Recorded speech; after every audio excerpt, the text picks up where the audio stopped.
تعيش الجزائر حالة غضب جراء رفض دول بريكس لطلبها بالانضمام إليها، ووصف وزير الخارجية هذا الرفض بالظاهرة العابرة. وفي تصريحاته أمس الثلاثاء، أوضح وزير الخارجية أحمد عطاف أن الجزائر كانت تطمح للمشاركة في البريكس لتعزيز نطاق سياستها، لكن طلبها للانضمام تم رفضه. وعلى الرغم من ذلك، نفى الوزير وجود خلافات مع دول بريكس وأكد على علاقتهم الودية، وأشار إلى أنها مجرد ظاهرة عابرة.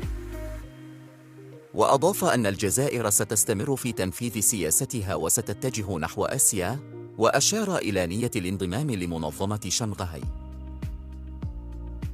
يذكر أن الجزائر كانت متحمسة للانضمام لبريكس، ولكن دول بريكس دعت دولا أخرى للانضمام، وتجاهلت بعض الدول منها الجزائر. وعبر وزير خارجية روسيا عن أهمية اختيار الدول الجديدة بناء على هيبتها وتأثيرها.